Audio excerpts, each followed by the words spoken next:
Welcome to Mesa Family History. In this, our last lesson, we're going to learn how to use sources. Now, what is a source? A source is a record that was created at the time of the event or at some point afterwards that verifies or shows that our person existed and the information that we have in here is accurate. I tend to think of it as endnotes or footnotes for a research paper, but on an individual. So I use sources to get to know my person and to do further research.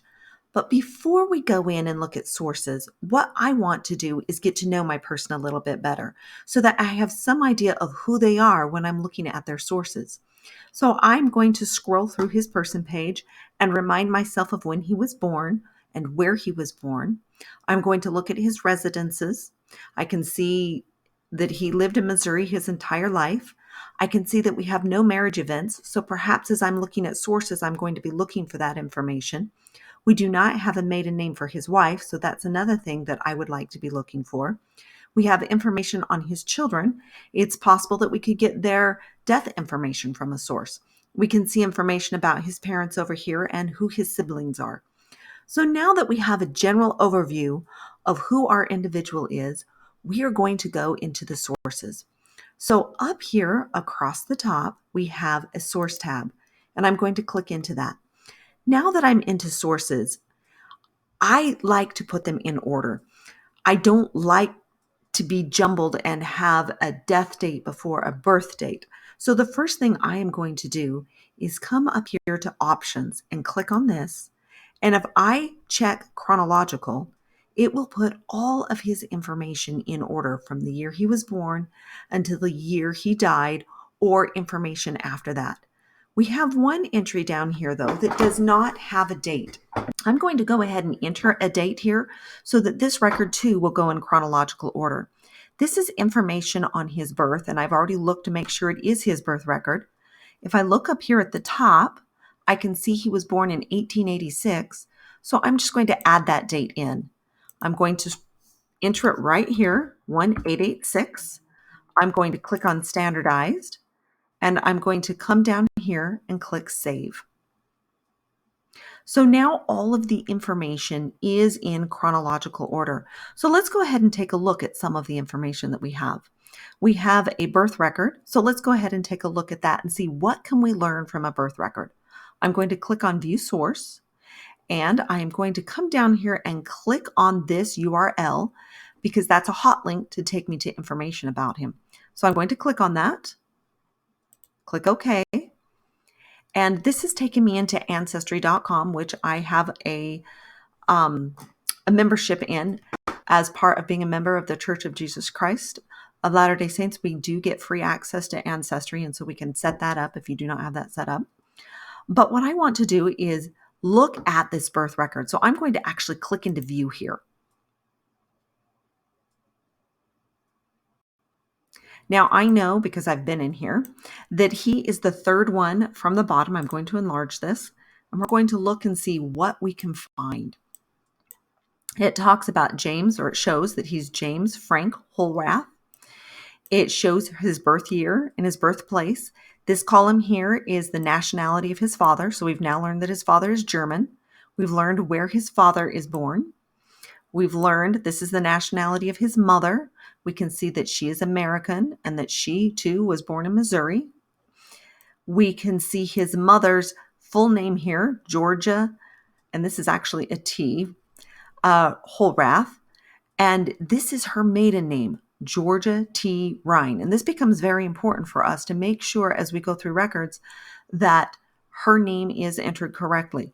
This record was made at the time he was born. So we would trust this record of his mother's maiden name over a record of when he dies. So we can see her maiden name. We can see his father, that it's Henry A. Holrath, and that he is a laborer. And this last column is actually who his doctor was. So this just gives us some information about our individual. I'm going to go ahead and close this record.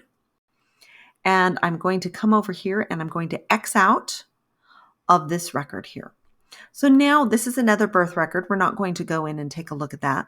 Let's go ahead and look at our next record, which is a 1910 census. So I'm going to view my source. And I can come in and I can actually look at information right here that has been indexed. So we have Frank and his wife Frida and his son Frank. I actually want to go into this record and take a look at it and see if I can learn any information. So I'm going to go ahead and click into this record. This is a census record. Census records are wonderful because they show entire families. This is a 1910 census record, and 1910 census records are really wonderful because they show when a person was married and how many children they had. So our first step here is to enlarge this enough to see. And we are fortunate our individual is right up here as the second entry, so we can also see what the titles are across the top. So we have Frank, Frida, and Frank again. We have that he is the head, she is the wife, and his son Frank has been born. If we come right over here, it shows that they have been married one time, and it shows that they have been married for 2 years. Now, this is a 1910 census. We were missing their marriage date. We don't know exactly when they were married, but we know it had to have been in about 1908. So we can enter that information because we have now learned it from a census record. Frank was born in Missouri. His wife was born in Missouri, and his son was born in Missouri. So I'm actually going to make the leap of faith that they were married in Missouri. But at least I have, from an educated guess, when and where he might have been married. I can scroll through here and learn more information about where his father was born. His father was born in Indiana, or his wife's family. As we go through, we can learn that they spoke English and that his father, or that he was a laborer in the railroad. And so there's lots of information that we can learn from a census record. Now I'm going to go ahead and close the census record, and we are going to come up and X out of it. So we have learned that he was married about 1908 and that it was in Missouri, and we'll eventually go in and add that information. We're going to go ahead and skip the 1920 census, in that it's a great census to look at, but it's similar to the 1910, and I want to go on down. We're going to look at his World War II draft record. I'm going to click on View Source, and somebody has actually entered his draft record as a memory. So let's go ahead and click on it and take a look at it. There we go. So we can learn his name again, where he's residing at this point in time in West Alton, St. Charles, Missouri. We can see that he's 59, that he was born in Perry County. We have his birth date and year. We have the name of his wife and where she is residing, which is probably where he lived as well. We can see that he was a fisherman. Now I can take this date of where they lived and I can plug it into Google, which I've actually done up here. So we're going to go over to my third tab, and we're going to take a look at the home that they lived in. So this is 2310. Let's go back and look at the record. He was in 2309 North 9th Street in St. Louis. This is 2310. 2309 is across the street, and it's hidden right over here behind trees. So I'm actually going to look at 2310 because it's just a little easier to see what this might have looked like. So this is the home, or a similar home as to what they lived in the time when he was drafted for World War II. And we can come back and take a look at that date in 1942. So this is what their home looked like in 1942. And we've learned that from going into the sources. So I'm going to go ahead and X out of that and X out of his draft record. And I am going to scroll back up and close this. So we've learned a little bit about his wife, or when he was married, where he was married, what his home looked like. We're going to go ahead and look at his death certificate here. I'm going to click on View Source, and I'm going to click on the blue URL, and I'm going to click OK and go into the Missouri government site where it shows birth and death certificates. And we can see in here, we learn a little bit more information about him.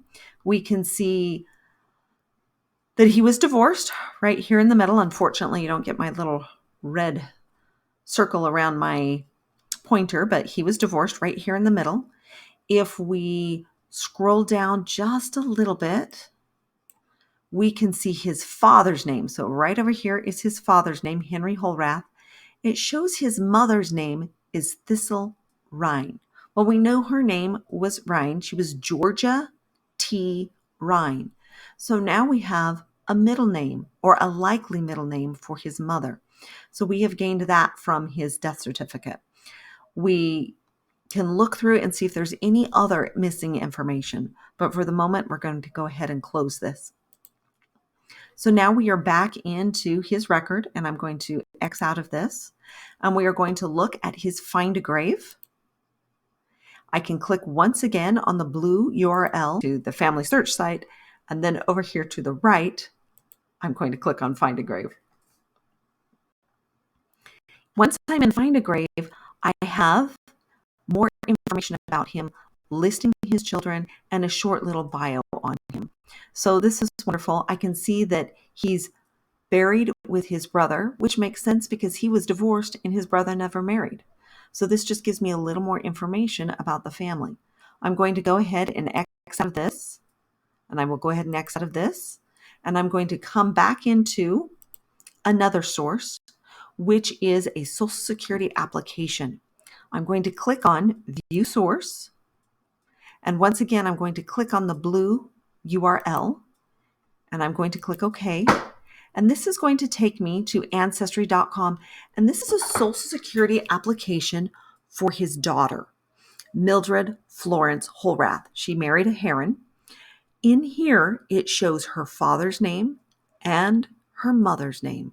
We now have a maiden name for her mother, and it is Hartman. So I'm going to go ahead and write that down so that I have it. So we've learned a little bit about this individual by going through the sources.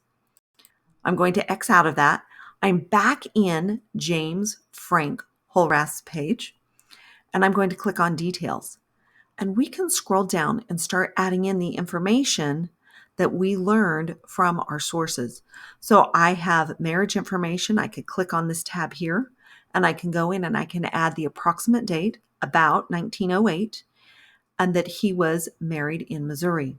I can click into Frida's page, and I can add her maiden name.